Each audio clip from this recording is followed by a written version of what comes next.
Ever since I started making gaming videos, this was the game I wanted to cover. Devil May Cry 4 isn't just pixels on a screen for me. It's genuinely a cornerstone of my life and played a significant role in shaping who I am today. My family got me my first computer back in 2016. Before that, my gaming life consisted of sneak sessions of my dad's work computer or mooching of my cousin's PC during visits. My dad's work computer meant browser-based flash games only, which honestly were pretty fun back then. My days were filled up with Dragon Fable and Club Penguin. I genuinely thought that was gaming, just flash stuff in a browser. Even when I visited my cousin, I would mostly stick to Club Penguin. But Devil May Cry 4's desktop icon always caught my eye. A white-haired chick looking pissed off. Took me years to learn that angry fella was Nero, and definitely a dude. I stared at that icon countless times. Curious, but never once clicked it. Until one day in 2011, if I recall correctly, I finally opened that game, and my life was changed. Video games could be 3D. I mean, this was a mind-blowing thing back then for me. It took me about a year to crawl my way to mission 14 or 15. Sounds slow, I know, but this was my first real game outside of Flash games. I have no idea how I solved the dice game back in the day, but I do remember how I solved the shadow puzzle in the forest. I just brute forced the directions, and then I wrote the true directions to my arm. Yes, paper existed, but my childhood brain apparently hadn't unlocked that technology yet. I probably could have finished Dante's sections and beaten the game if I had another year, but being under 18 meant my cousin was constantly warning me of it. He would literally pull me away from the computer if he caught me playing. One day he would certainly had enough, and he just uninstalled the damn game. This means no more Devil May Cry until 2016. In 2015 the special edition dropped, and I remember begging my parents for a computer. When I started high school in 2016, they bought me a computer. The very first day I got that PC, I spent the entire evening trying to torrent the game. I know pirating is bad, but I didn't have a credit card. And who is gonna trust a kid who just got a new computer with their plastic cards? I wrestled with torrents all day and finally succeeded. Probably infecting my new machine with more viruses than a public restroom. The special edition presented 3 campaign choices. Being the level 99 agelord teenager I was, naturally I picked Lady and Trish. Throughout 2016 I was beating this game at least 2 or 3 times a month. I distinctly remember finishing it 5 times in a single day. I was obsessed with it. I memorized the dialogues. Until I played Devil May Cry 3, Devil May Cry 4 was in my mind the undisputed GOAT. It was the best game ever made. Nothing could top it. Then I played Devil May Cry 3. Devil May Cry 3 is certainly better, but because of my history with Devil May Cry 4, it holds a special place in my heart. And that's my story with Devil May Cry 4. Now let's talk about the game. Before Devil May Cry 4, the series was a PlayStation exclusive. The initial reveal trailer at the 2005 Tokyo Game Show even explicitly tagged it as a PlayStation 3 exclusive. However, months after the announcement, Xbox 360 hit the market like a ton of bricks, forcing Capcom to rethink its strategy. This created a significant hurdle. A large chunk of Xbox audience had never played the Devil May Cry game. And Capcom had some options there. They could port the older games to Xbox, but that means extra time and money.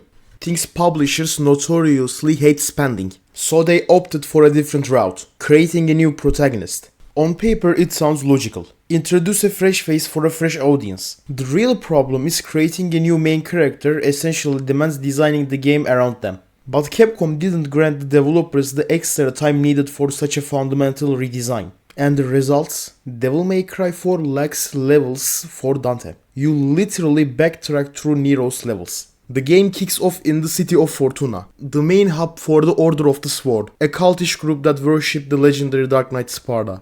Our new boy Nero slicing through demons on his way to Kyrie's ceremony. And this cutscene looks pretty good even in today's standards. Actually, all of the cutscenes look pretty good in the today's standards. The game's graphics aged really well. Sanctus starts telling Sparta's legend like in every other Devil May Cry game. Dante probably sick of hearing this legend at the start of every game, so he crashes through the ceiling and puts a bullet in Sanctus' head. The chaos erupts, soldiers attack Dante and he styles on them effortlessly, before facing off against Nero.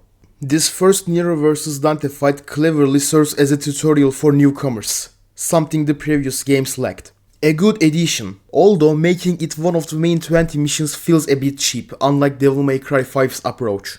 Mission 2 grants Nero the first, and arguably only useful ability of his demonic arm. He can yoink the enemies towards him or grapple on the specific points. Yanking demons across the screen is immensely satisfying. It's one of my favorite things about Nero. The mission ends with Belial boss fight, and his design is fantastic. I mean, just look at those flames. He is really big, so making enemy steps on him is pretty easy.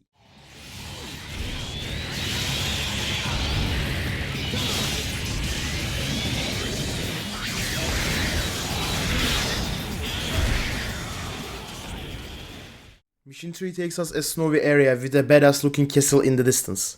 At the entrance, Nero meets Gloria.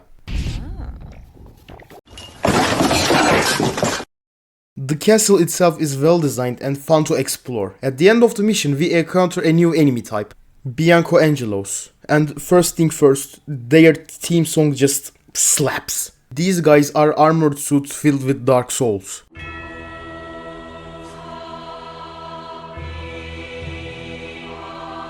These demons created by the Order, and they are incredibly fun to fight. They coordinate their attacks if there is more than one, and they have very cool buster animation. If other demons present in the fight, Bianco Angelos will attack them. It's a nice touch because the Bianco Angelos created by Order, specifically for hunting demons. Nero's arm gets another upgrade here. Gyro blades, which are solely used for one puzzle in the next mission and never again. After solving the Gyro Blade puzzle in the mission 4, we fight Bale, the ice toad thing. He is the easiest boss in the game, but the face when he cloaks the arena in darkness and hides can drag on. This makes fight tedious and kills the fight's tempo. After this battle, Nero gets another useless ability for his arm.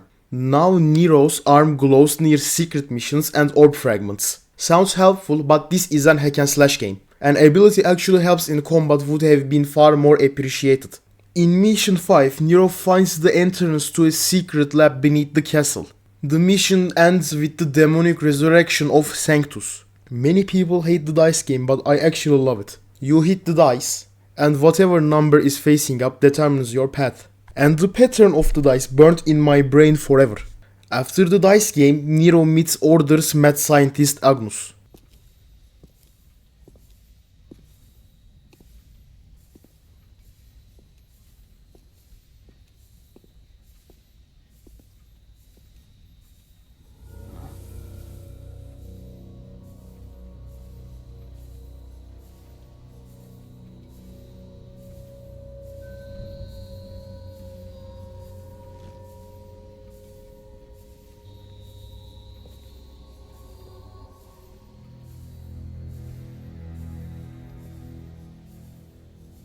So, you've come. Just as I'd expected. Huh. Who the hell are you?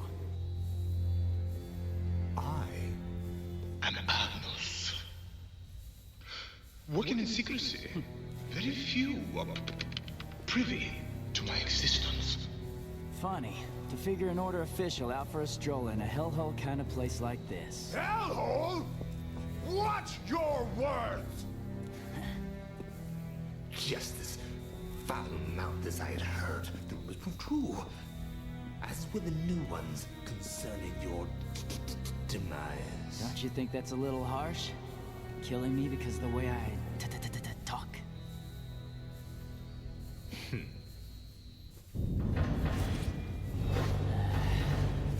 Great.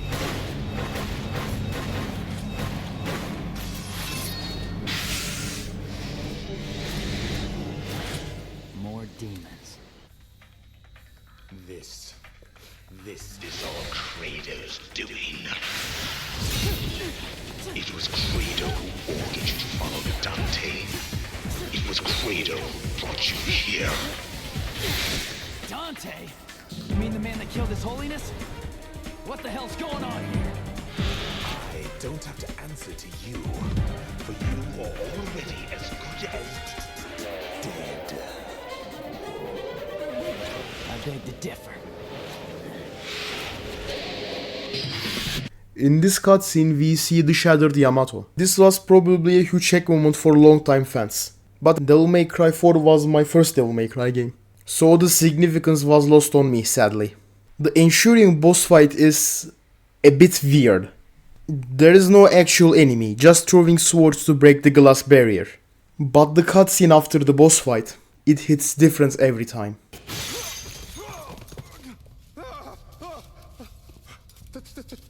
That's the much power. How can it be? Look who's talking, jackass. Answer my question. What the hell's going on here? How profound. It's magnificent. Okay, did you even hear me? If you want answers, then I shall give them to you. It has only been a few years since I began this research. Could we isolate and bind demonic power? It could enable us to conquer the world. And that is the wish of His Holiness. What a crock. And you may as well ditch the efforts, pal, because His Holiness is dead. But His Holiness has been reborn as an angel. An angel. And soon, so shall I.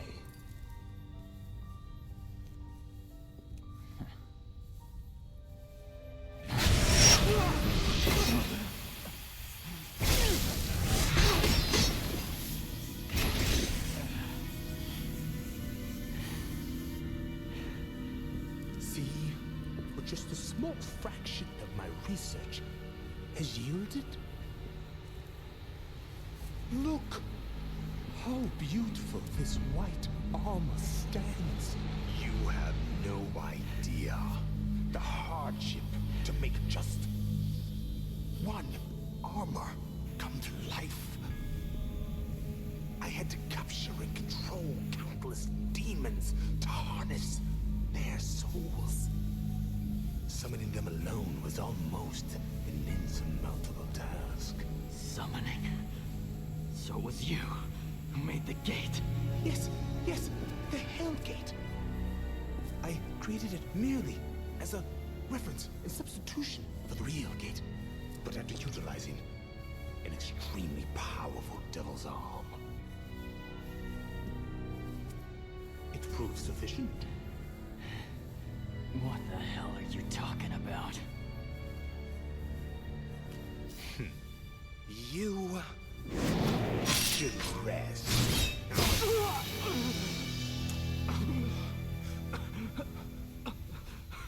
Soon, you shall be my next subject of experimentation, so that I can learn a little something from you and that arm.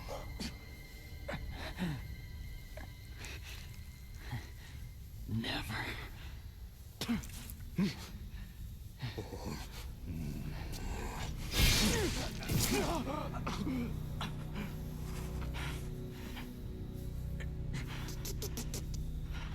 Take him out.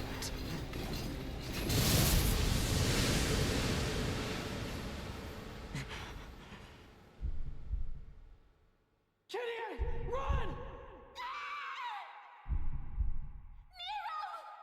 Kenny! Kenny!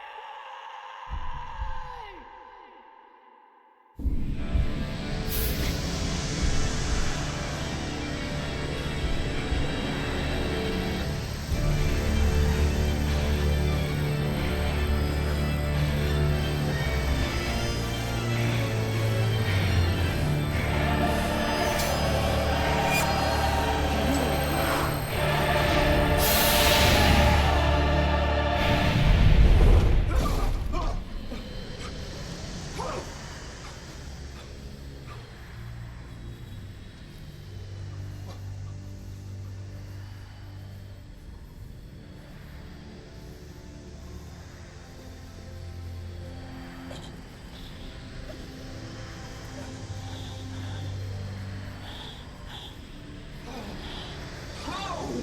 Not even I could succeed in restoring it! My heart changed. What is it? Power.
what Agnes said is true.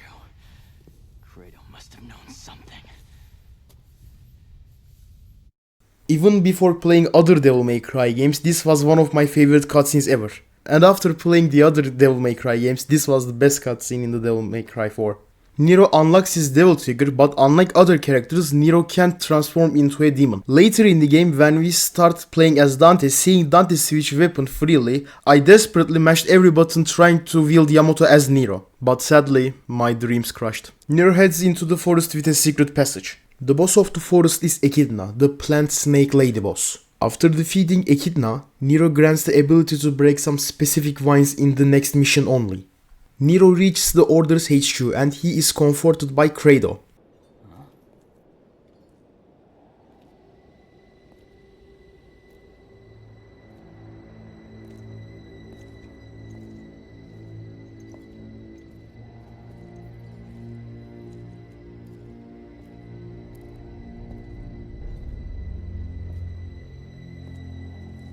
That's a look you shoot your enemy.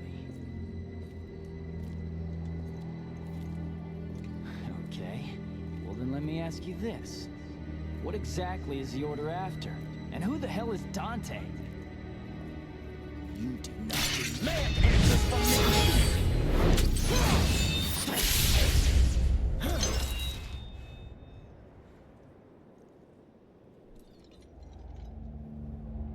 You possess the power of a demon.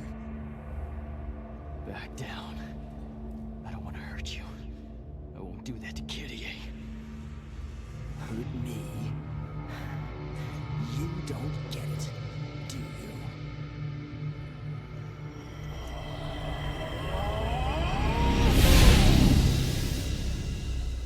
You too.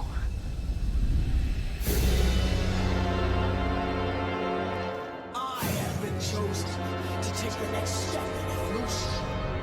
To become something far more than just human. I am an angel. Wrong, Kratos. What you become is a demon. As captain of the Holy Knights, rest is the wish of His Holiness. Kratos fight is phenomenal, one of the best boss fight in the entire series. Kratos moves really fast, can block your attacks and punishes reckless attacks.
Not yet! I'm not finished!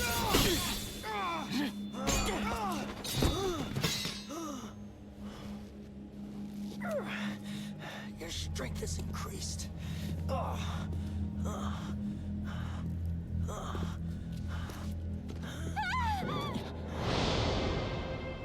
Kyrie.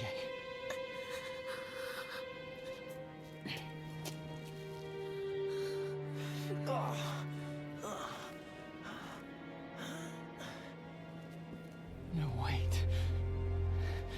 This isn't what you think. Why? Why did you do this?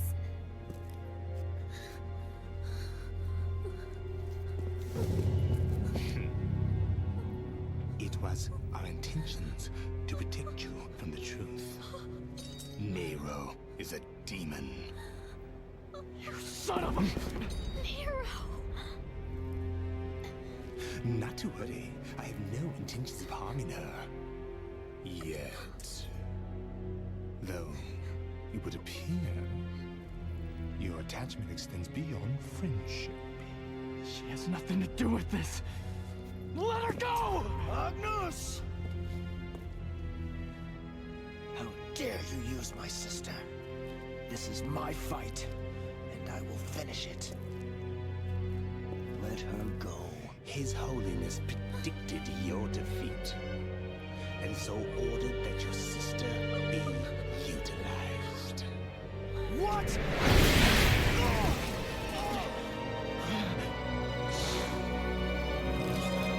If you want her, then come and get her. For I cannot guarantee her fate.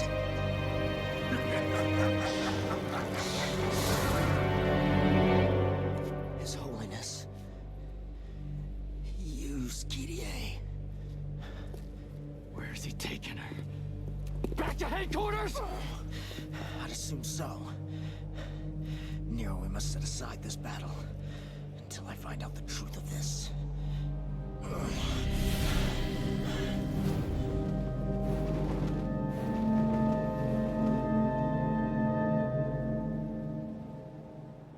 The next mission introduces Alto Angelos.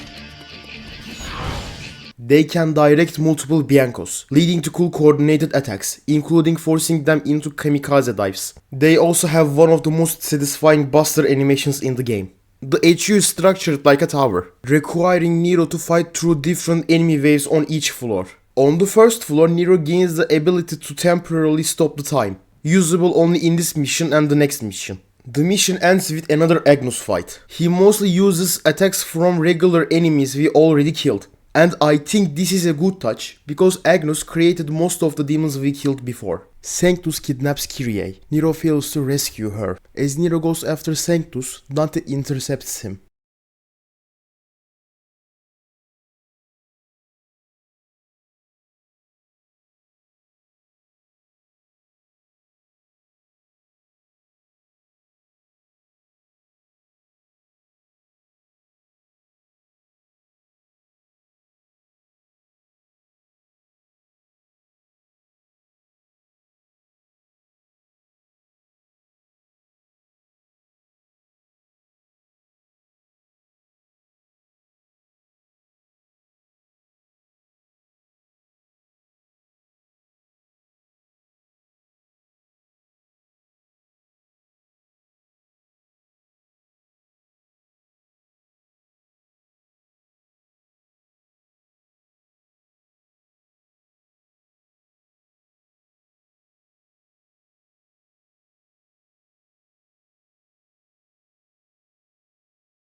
Dante boss fight is the best boss fight in this game, especially in Dante Does Die mode. He uses everything in his arsenal, all the moves we can do as Dante, including style switching. He has an answer for literally every attack you throw at him.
You cooled off yet, kid? What's the matter? Why the glare? You look as if you've just been playing me from the beginning. That sword was used to separate our world from the demons. I can't have something of that kind of power floating around now, can I? It's gotta stay in the family. I need this.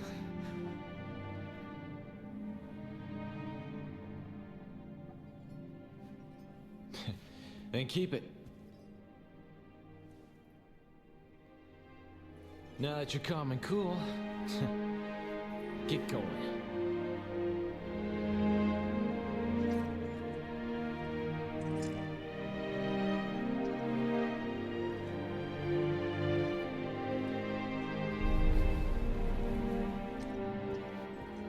Hey! What's your name? Nero. You're Dante, right? Not a bad name. Neither is yours. While Virgil in Devil May Cry 3 felt like a true equal and menacing rival to Dante, Dante here doesn't quite convey the same threat level against Nero. Their rivalry in this game is a bit underdeveloped. This is because Dante rarely appears through the story. Nero finally reached Sanctus, who is chilling atop a giant statue called the Savior.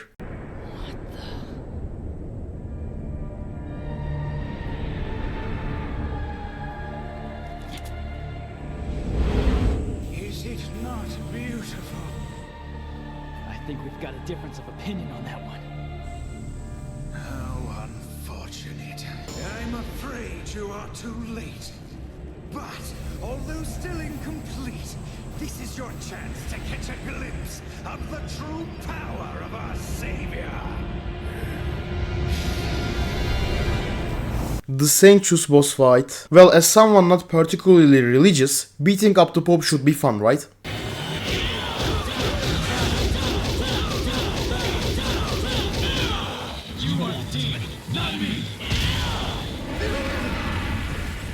Just as Nero goes for the finishing blow, Sanctus uses Kyrie as a distraction. This woman has now messed things up twice. I mean, Kyrie is not a good character for Devil May Cry series. Still, I must salute a man who carries the blood of Sparta. While not in Dante's league, you still presented a harder fight than I had anticipated. Dante? I had originally intended to absorb him into our Savior. But circumstance presenting, I'd rather choose the option at hand.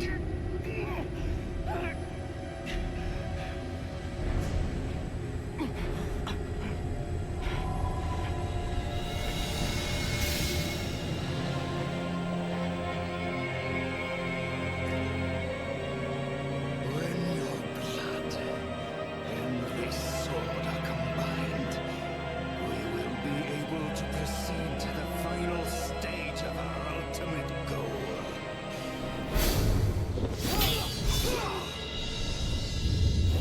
No!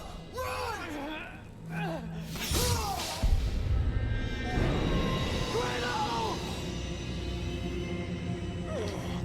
You have betrayed us.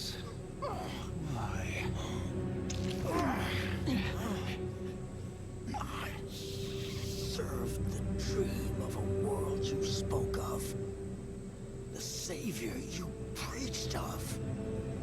But you used my sister, Kyrie, who has nothing to do with this. And that is beyond forgiveness. Love for a sibling. How foolish.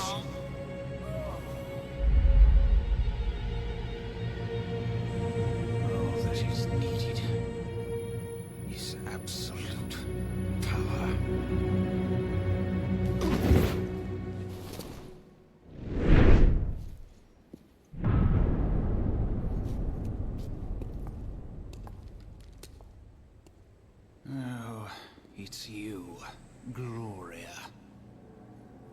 Unfortunately, you did not anticipate a descendant of Sparta's blood. And because of this boy, you have been outwitted, and the savior will be completed. I don't know. I'd wager this kid still got some life in him.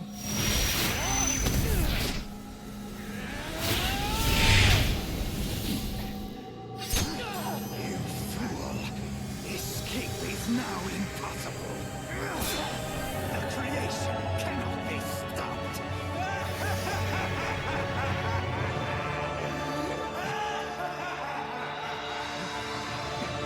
Hey, kid! You giving up so soon? My options are limited. So melodramatic. Besides, if you die without giving my sword back, I'm gonna be pissed.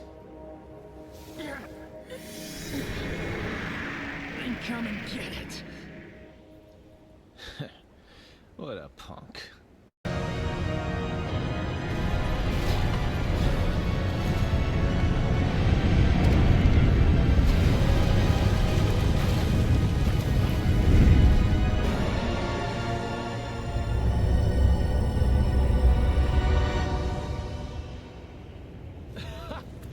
Check it out. It's got wings. The design shows terrible taste. Hey, where's that thing going? It's not complete yet, is it?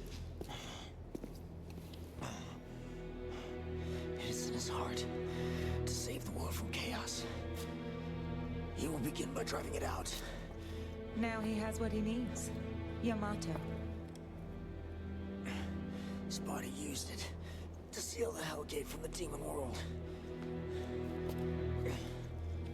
The sword is the key to opening the Hellgate. The real Hellgate. That lies dormant beneath this city. The sword that separates the human world from the demon world. I think you, the son of the Dark Knight Sparta, are the only one who can stop the Savior now. Dante. Looks like you've got a rep to live up to. Looks that way.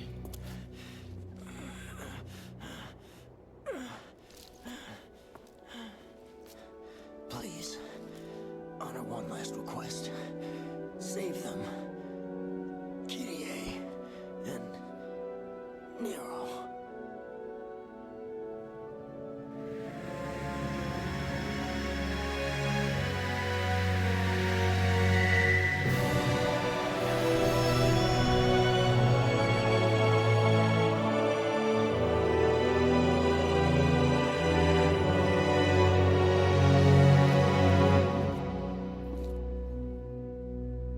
I'll do it. I wouldn't want to deny anyone their dying request. I'll sweep the city and evacuate the people. Hey, is this your way of ditching and dumping this You want mess to up? switch? It's cool. Let's stick to the plan.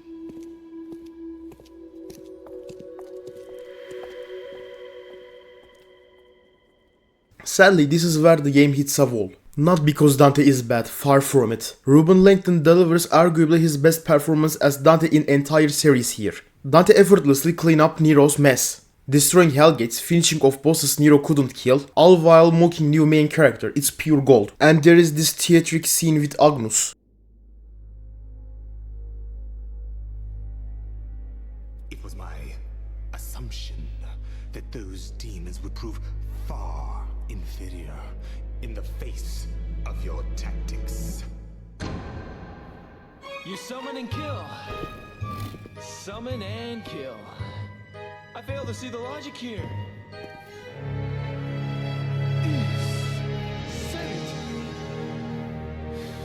The price to pay for power? Humans. They are but stubborn and foolish. It takes a journey to hell for them to accept and praise their god. A fact that tickles Irony's judgment.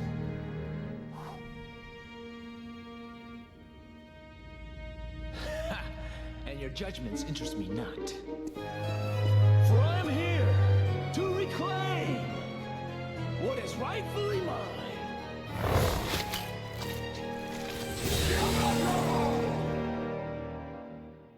That is what you seek.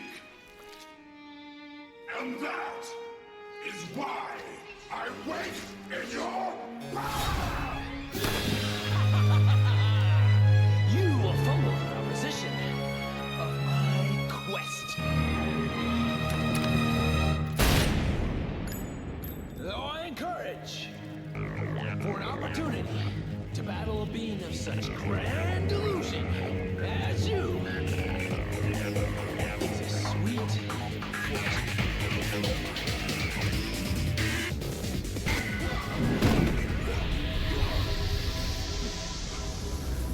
How can there be such a difference between us? You surrendered your humanity. It's that simple. But you are not human. So why am I inferior? You assume humans are weak. Okay, yeah, their bodies lack the physical ability of a demon. But humans possess something that demons don't. What? What is it the demons lack? Please, for the sake of my research, please tell me. No, no, no, no. Oh, oh, no, no, no, no, no, no, no, no, no. If you're gonna continue your research in the next world, No, no, no, no. do your homework first.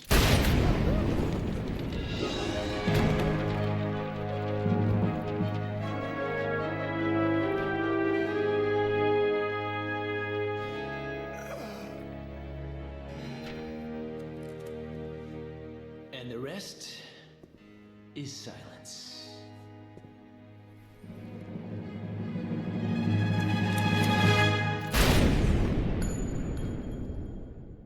Dante was my favorite character until I played Devil May Cry 3. The real problem is the lack of unique content for Dante. No unique levels, no unique enemies, no unique bosses for his playstyle. Playing Nero's mission in reverse feels a bit weird, even if Dante's core gameplay is still rock solid. Only Dante's very last mission is truly unique. The fight against the Savior. It doesn't feel like a hack and slash boss. You just hop between platforms and break the crystals on the Savior. Mission 19 forces you to refight all the main bosses one more time. This is the third time we fight the same bosses. This is what happens when developers don't get enough time. I often wonder what Devil May Cry 4 could have been fully developed, and the moment we are waiting for, the final mission. Nero vs Sanctus Round 2. And it is same as previous boss fight.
my strength! Am I not worthy? Never could take those legends too literally. But I do know that Sparta had a heart. A heart that could love another person. A human. That is what you lack.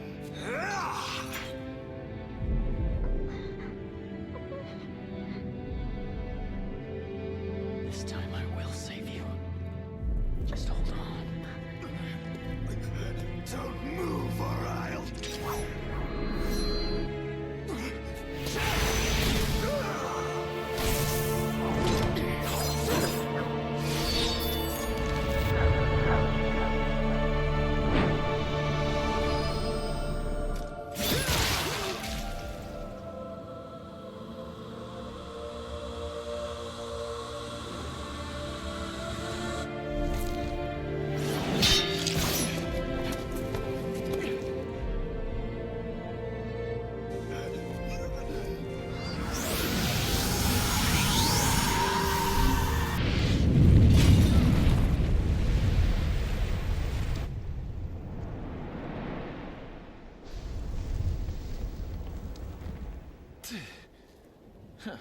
It's over.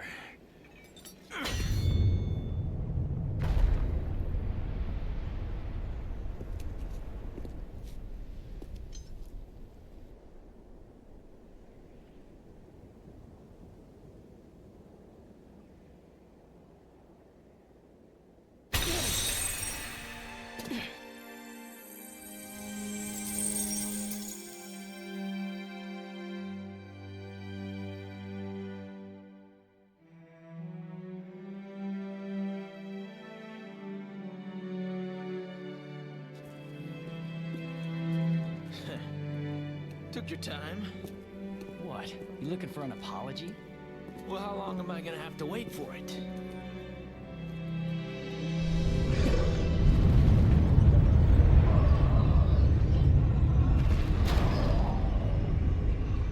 This guy just doesn't let it go. This is where it started. This is where it'll end. On my hand. All right, then. Go finish it, kid. Wait for me.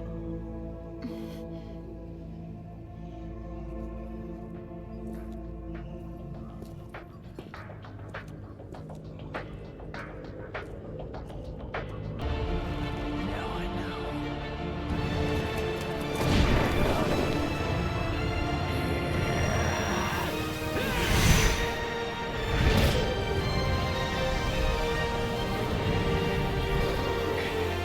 This hand was made for sending guys like you back to hell. And now, you die!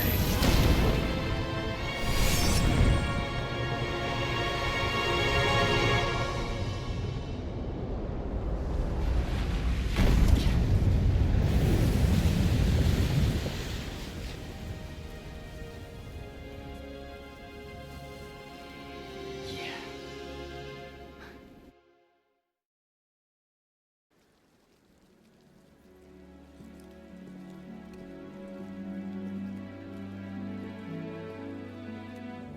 I guess I should thank you. But that'd be out of character. Maybe you should just throw an insult my way instead. Yeah, that sounds better. Still, I owe you. Ah, don't sweat it. I had my reasons for helping. Take care of yourself. Wait. You forgot this.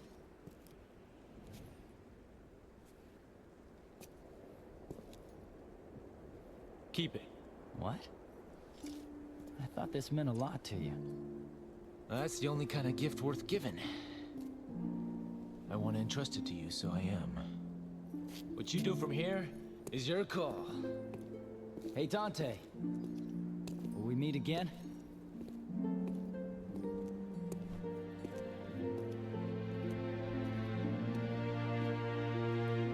And the rest is history. 11 long years later, Devil May Cry 5 arrived. In that time, I beat entire Devil May Cry series countless times, finished hundreds of other games across dozens of genres. Games became a massive part of my life, but no matter how many games I play, nothing quite satisfied me like Devil May Cry series. And within Devil May Cry series itself, even with flaws, no game means more to me than Devil May Cry 4. Yes, it's rushed. Yes, the second half is basically mirrored content, but it's the game I grew up with. And no matter how many hack and slash games I try, none of them satisfied me like Devil May Cry 4. Time for the gameplay breakdown. Since Devil May Cry 3, Capcom has blessed us with special editions, typically adding graphical tweaks, new difficulty modes, and of course,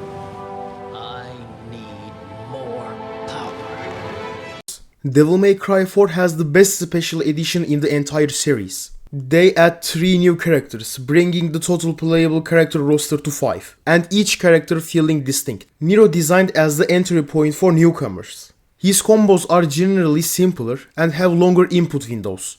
His Devilbringer Buster mechanic adds a whole new dimension to combo and crowd control, letting you manhandle demons in satisfying brutal ways. My favorite Nero mechanics are Exceed and Charge Shot. Exceed lets Nero rev up his sword like a motorcycle engine. Timing button presses correctly after attacks instantly adds charges 1 to 3 depending on your timing.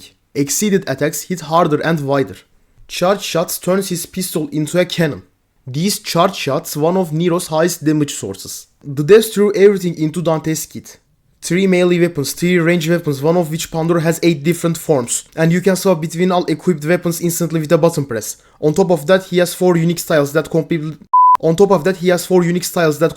change his moveset, and you can switch between these styles whenever you want. When playing Lady Trish campaign, Lady handles Nero's missions. She is a ranged powerhouse. Her damage output and area of effect are absurd, making her incredibly fun for cleaning rooms with explosive chaos. And there is a little cool detail about Lady. Every other character is demonic and gets a magical effect on their double jump. Lady, being human, fires her bazooka downwards to get extra air. It's a nice touch I love. Trish takes over Dante's missions in campaign. She is kind of a fusion character. Her primary attacks are lightning-infused punches and kicks. Think Dante's Gilgamesh mixed with Virgil's Beowulf. Pressing the style button utilizes the Sword of Sparta, which functions like blend of Dante's Rebellion and Virgil's Force Edge.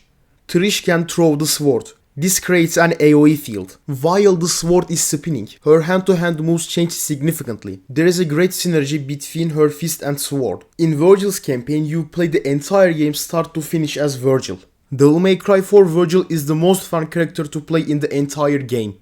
He uses his classic Devil May Cry 3 weapons, Yamato, Beowulf and Force Edge, but feels much faster and more fluid here. He also has a unique concentration mechanic. A gauge feels when he moves calmly or stands still near enemies. Devil May Cry 4 Special Edition offers an incredibly variety of playstyles. Unlike previous games where red orbs bought skills, Devil May Cry 4 introduced Proud Souls, earned based on mission ranking to unlock abilities. Having multiple currencies felt a bit unnecessary. Thankfully, Proud Souls didn't return in Devil May Cry 5. Level design is generally solid. You enter a new area, you get an ability to access the previously blocked paths, then fight the area boss. I do wish some earlier abilities were utilized more in later level puzzles. For all its development hiccups and recycled content, Devil May Cry 4 remains an incredibly important game for me. It was my gateway into a series that defined my taste in games. A game I poured countless hours into. It's a game that, despite everything, still makes my heart pound.